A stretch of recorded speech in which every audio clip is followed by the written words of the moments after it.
vamos a conversar con una gran escritora. Tengo la fortuna de conocerla y la fortuna de leerla. Y dentro del panorama de la literatura mexicana es una presencia indispensable y me estoy refiriendo a María Baranda. María, muy buen día, ¿cómo te encuentras? Hola, ¿qué tal, Ofelia? Qué gusto. Me encuentro muy bien, Qué bueno. confinada, en el encierro como todos, Sí. ¿Trabajando? trabajando mucho. Sí, por fortuna, son días para mí de alguna manera de gloria porque me puedo dedicar a mis proyectos, a todos los libros que tengo ahí en el cajón que no he terminado y en esas estoy. Muy bien. Pues hablando de libros, quiero iniciar esta charla con una pregunta. Nosotros te vemos constantemente en actividades literarias y personalmente yo te conozco en tu faceta como poeta, pero cuando uno revisa algunas semblanzas tuyas, también se encuentra con la catalogación como narradora y ensayista. Platícame inicialmente cómo te defines dentro del ámbito profesional como escritora. Si te defines con un solo género o sería una afortunada colaboración de varios géneros. Yo me defino a mí misma como poeta o cercana a la poesía, porque creo que mi mente tiene que ver con la poesía. Todo lo que escribo, lo que construyo es a partir del poema, aunque devenga en narrativa o en ensayo. Entonces, esa categoría que alguien puso, que no fui yo, de narradora y ensayista, creo que están siendo muy generosos en el sentido más amplio de la palabra, ¿no? Muy bien. En este visualizarte y considerarte, porque efectivamente, como tú lo dices, todos los proyectos literarios van y también se originan desde la mirada de la poesía. ¿Cómo fueron los inicios tuyos dentro de la escritura? ¿Son, em, son inicios que tienen que ver con una edad temprana o son inicios que tienen que ver con estudios ya hacia la etapa de la juventud? Platícame un poco. Yo empecé realmente de niña. Empecé a escribir porque no encontraba esas historias que hablaran para mí, que realmente me interesaran. Crecí en una época en donde la literatura para niños se leía únicamente en traducciones, en libros de Verne o de Salgari, o por supuesto los cuentos de hadas. Y a mí me daba por volver a escribir los cuentos, pero poniéndome yo como protagonista, poniendo a mis amigas o a mis primas. Entonces creaba un mundo que iba cambiando según cambiara yo al personaje. Y eso duró muchísimos años. Empezó cuando iba yo en tercero de primaria, más o menos, tercero o cuarto de primaria, o sea, 9 o 10 años, y seguí haciéndolo yo creo que hasta la secundaria. Y después Entonces, hubo, realmente me formé en la mejor escuela, así lo digo yo, que es volver a escribir, por ejemplo, 20.000 leguas de viaje submarino. Yo tuve ese atrevimiento de sacar a Hans y poner a María, ¿no? Y tomar prestado varios elementos de Julio Verne para que mi historia, primero porque no quería que se desapegara tanto de lo que yo había leído, ¿no? Y después porque me permitía jugar y creo que el juego estaba muy metido en lo que yo escribía de niña. estas experiencias dentro de la escritura, ya luego creo yo que se verán reflejadas en libros de poesía ya en tu etapa adulta, me imagino. Por supuesto, esos juegos, ese coger un personaje o una situación y después volverla a echar a andar en tu propia literatura, es, digamos, algo que traigo como marca de origen, ¿no? Muy bien. Siguiendo con el tema de la escritura, de los inicios y de la infancia, en algún momento determinado yo había leído algunos libros tuyos de poesía y luego me encuentro con otros libros que tienen que ver con una literatura infantil. No suelo hacer una distinción entre literatura para niños y literatura para otros segmentos Claro, poblacionales, claro. pero coincidentemente con la aparición de estas publicaciones, aparece un nombramiento como embajadora de la literatura infantil en el marco de la Feria Infantil y Juvenil. Platícame cómo fue ese revisitar, ese reencontrarse o quizá un reencuentro público. A lo mejor en el caso tuyo tú no lo veías como una separación, pero para nosotros como lectores sí fue un descubrimiento encontrarte en el segmento de los libros para niños. Fíjate que es muy curioso. Mi primer libro para niños es de 1987. Se llama Joaquín y Maclovia se quieren casar. Y es un libro que sigue vigente en los libros de texto de quinto de primaria. Sí. Yo no continué por ahí. Yo me fui completamente a la poesía y estuve 13 años en los que me formo o termino. Uno nunca termina de formarse, pero me dedico exclusivamente a la poesía. Y en el año 2000 regreso a los cuentos para niños. Entonces, el mundo de la literatura que yo conocía o en el que me fui haciendo, que es el de la poesía, sintió un poco extraño que yo entrara de pronto con libros para niños, pero yo había hecho eso 13 años antes, digamos, ¿no? Haber formado parte de la Feria del Libro Infantil en México, como esto de ser embajadora, que para mí fue simplemente representar una serie de voces de mi país con una cara hacia afuera, hacia el extranjero, fue muy, muy emocionante, porque conocí muchísima gente, visité muchas escuelas, hablé con otros embajadores de otros países de literatura, intercambiamos ideas, proyectos. Y de lo que me di cuenta es que los libros para niños importan muchísimo hasta en el último rincón del planeta, ¿no? ¿Cuántas semejanzas, cuántas similitudes habría con otros lectores, como bien lo dices, de otros embajadores, y que aparentemente uno no los ubica porque está pensando en términos de literatura escrita en el propio idioma, en español? ¿Cuántas similitudes? ¿Nos puedes compartir algunas, por ejemplo? Sí, es la misma intencionalidad, digamos. Uno quiere acercarse a ese mundo que tuvo con un tono, con una voz, quiere volver a abrir esa puerta y encontrar quizá a Alicia detrás del espejo, ¿no? Es como un juego, todos compartimos esta avidez y este asombro por la vida y por estar cerca, muy cerca de los niños que son como los grandes maestros en todo, ¿no? El niño que te descubre un escarabajo, el que se fija en cómo camina un pájaro, el que corre de ladito porque el aire le pega de cierta manera, ¿no? Y que si recuperáramos esas cosas de pronto, como dices tú, como dijiste al principio, no tiene nada que ver con que los libros sean para adultos o sean para chicos. La vida es una y la literatura también. Y hay libros que los niños pueden leer y hay otros que no, simplemente, ¿no? María, eres una autora y una poeta para nosotros en México, para quienes leemos en español, pero también te compartimos con lectores de otros idiomas. Sí. ¿Cuál es tu relación?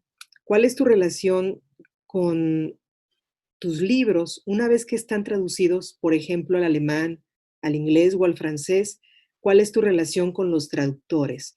¿Qué sientes que sobrevive en tus traducciones y qué sientes que se va enriqueciendo o que se va desdibujando en cada traducción?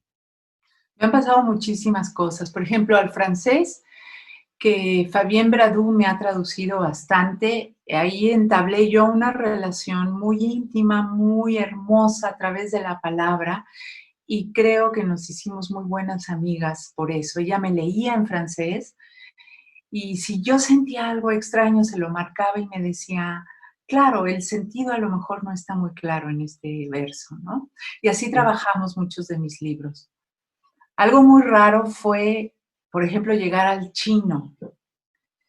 Y cuando fui a China, me encontré con que había un equipo de traductores que habían traducido mis poemas, los cuales, por supuesto, yo no reconocía nada, no tenía idea de si eran míos o no. Me explicaban que mi nombre, pues eran nada más dos ideogramas, digamos, ¿no? Y haber escuchado los poemas en chino, pues escuchas un sonido hermoso, pero yo no te puedo decir que ahí vayan mis palabras. La emoción es linda por imaginar que ahí van tus palabras, pero no sé más. Te puedo contar la última experiencia. Me están haciendo una gran antología de mi poesía escogida para Yale y entonces he tenido 7 traductores. Y ahí mi relación básica es con el editor, que me va mostrando las traducciones, ¿no?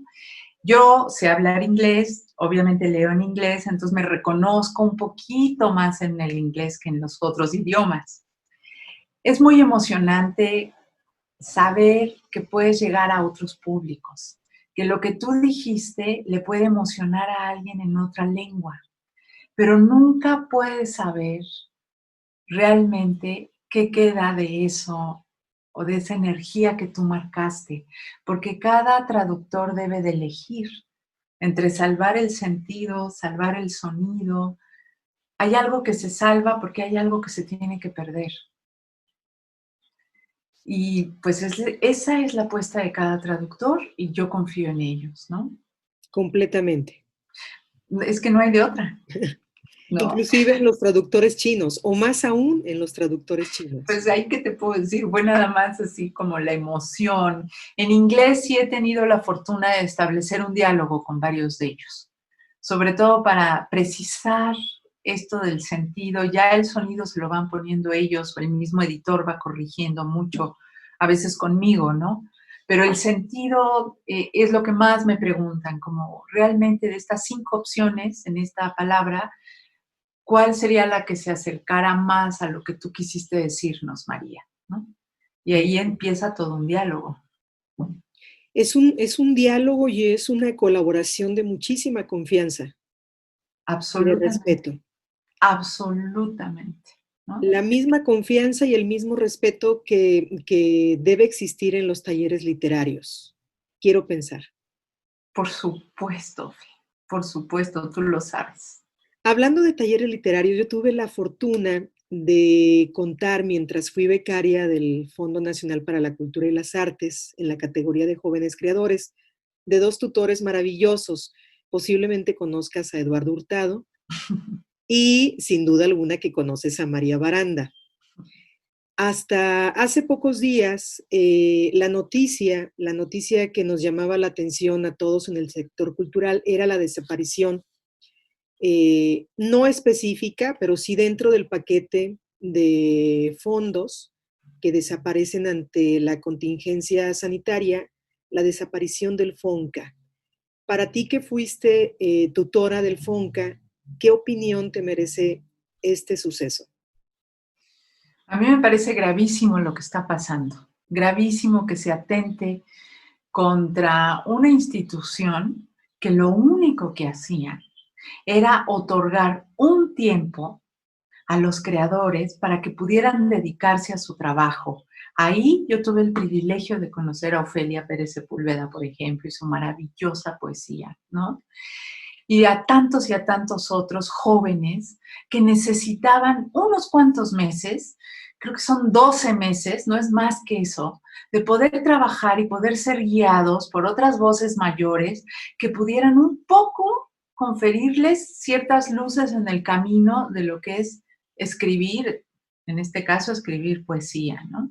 Me parece gravísimo que se atente contra eso, que nos sigan dividiendo entre los buenos y los malos. Lo que se hacía antes estaba mal, lo que se va a hacer ahora va a estar bien. ¿Por qué? ¿Por qué estamos todos ahora tachados como de ladrones o de corruptos o de qué? Es tan equivocado, es tan erróneo, en lugar de ver que fueron 30 años maravillosos, en donde hay que decir esto, México es una de las literaturas más potentes que hay en el mundo hispanoamericano. Estamos reconocidos, pero de una manera altísima, y creo que el FONCA ha tenido mucho que ver. Muchos escritores de muchas partes envidian este sistema de apoyo que el gobierno había estado dando y espero que siga dando, pero de la manera en que se daba, donde te juzguen tus pares, ¿sí? No que te pongan por ideología, por cuestiones políticas o, digamos, o por como sea tu proyecto. No, porque la literatura en este caso y el arte es uno y tiene una calidad invaluable. Además de que pienso que es la cara de un país ante el mundo. Nadie se acuerda de quién fue el político que existió en, no sé, en relaciones exteriores durante la época en que Diego Rivera hizo sus murales, ¿no? Pero todo el mundo sabe quién es él. Así es. Hay una parte de las becas del FONCA en jóvenes creadores, hay una parte que tiene que ver con lo económico o que tenía que ver con lo económico. Y esos recursos tenían una fecha de caducidad, terminaba la beca, pues terminaban los recursos. Pero la otra parte, la parte de la experiencia, como bien lo dijiste, de revisar tus libros con la tutoría de autores, como en el caso tuyo, de Eduardo, de la revisión de los propios pares, eso no tiene fecha de caducidad. Eso, esa experiencia, ese aprendizaje, ese compartir, ese sigue existiendo a pesar de que haya sido becario hace 5, 10, 15 o más años. Y En eso efecto. muy posiblemente va a desaparecer, esa dinámica, ese aprendizaje y esa experiencia. Estamos actualmente en una contingencia y con esta pregunta que te voy a hacer de alguna u otra manera te doy la oportunidad o te invito para que me amplíes un poco más con lo que iniciamos platicando. En este momento estás trabajando en proyectos literarios, Sí. ¿sí? ¿Se puede saber un poquito de alguno de ellos? Sí, como no, estoy terminando la corrección de un libro en el cual ya llevo muchos años metida, no sé, porque el tiempo de la literatura es un tiempo aparte, ¿no? No tiene nada que ver con el tiempo cronológico que tenemos de vida. Entonces me atrevo a decir que tendrá unos 5 años conmigo este libro. Y por fin, después de dejarlo un rato como en el cajón, o sea, en el horno, lo pude sacar y estoy volviéndolo a leer y a precisar cada uno de sus versos y de sus senderos y vericuetos y espero poderlo tener en unas semanas terminado, ¿no? Muy Eso en bien, cuanto a poesía. sí. ¿Y habría otros proyectos por ahí gestándose? Sí, terminé un cuento, un libro de cuentos para niños, que también tenía muchas ganas de tener el tiempo de terminarlo y apenas lo terminé el viernes o el jueves pasado, ya no sé bien en qué día estamos, pero también me dio muchísimo gusto poderme dedicar horas y horas a esa historia y poderla cerrar finalmente. Muy bien. Hablando de actividades literarias y hablando de contingencias, hay una clasificación de tareas en términos de protocolo y de organización. El gobierno hizo una clasificación de cuáles son aquellas tareas esenciales y cuáles son aquellas tareas no esenciales, las que no están en las esenciales, obviamente. Y yo quiero permitirme la libertad de preguntarte si es la poesía una actividad esencial o no. Es lo más esencial que hay. Yo creo que sin poesía el mundo se acabaría. O sea, ni siquiera es que fuera peor o mejor, es que no concibo que la poesía no esté en la vida y no esté en el mundo. La poesía está desde el principio de los tiempos. La poesía es necesaria porque la poesía siempre salva a alguien, ¿no? Y siempre, siempre va a haber alguien que la necesite. Como lectores necesitamos de la poesía. En el caso de tuyo, que te he hecho varias preguntas como escritora, ahora quiero irme al otro lado, al lado de María Baranda, lectora. Claro. Si quisieras compartirnos algunos libros que te han salvado, algunos libros de poesía, algunos libros que has necesitado y que te parezca buena idea recomendarnos estos libros para que nosotros también podamos alimentarnos de ellos. Sí, a mí la poesía siempre me salva. Ha habido varias etapas, digamos, en la adolescencia, cuando yo era joven y estaba enamorada y no me hacían caso, eso que siempre pasa, ¿no? Yo leía mucho a Villaurrutia. Villaurrutia es como el primero que me golpea, que me abre la puerta y que me dice, mira esta maravilla, ¿no? Y siempre regreso a Villaurrutia. Siempre es como, sobre todo, no sé, el nocturno del estatua, el nocturno de la alcoba, son poemas que son esenciales para mí, ¿no? Regreso mucho a Gorostiza, regreso mucho a García Lorca porque me gusta mucho el canto. Ahorita estoy muy sumida profundamente con Gabriela Mistral. Anoche terminé de leer Tala y me fui a todas las cordilleras, anduve por los Andes, metí las manos en la tierra, saqué una serie de hierbas, de hierbajos, o sea, salí feliz de haberme empapado con Gabriela Mistral, ¿no? Otra poeta que me gusta porque tiene mucho de cotidianidad, algo que mi poesía no tiene, por eso me gusta, es Wisława Szymborska. Entonces, la Szymborska siempre tiene un poema que me va a abrir, me va a hablar de un manzano, me va a hablar de las capas de la cebolla, o me va a hablar de su hermana, o sea, de ese mundo cercano y entrañable que a mí me gusta mucho, aunque no sean los temas poéticos a los que yo me acerque, ¿no? Pues te agradecemos por estas recomendaciones y sabemos que si te hacemos caso también nos vamos a nutrir mucho de cada uno de estos poetas. María, Espero. ha sido un placer compartir contigo estos minutos de charla. Salvo que quieras comentarnos algo más, damos por concluida esta conversación. Muy agradecida de tu tiempo y también de tus experiencias como Ay, autora y querida como Ofelia. lectora. Muchas gracias por la invitación, muchas gracias por estar cercana en estos días, en esta época tan compleja. Pues un abrazo a todos, a cuidarnos mucho, mucho, mucho, mucho, a leer, A leer mucho. a leer. Muchísimas gracias. Hasta Gracias. pronto.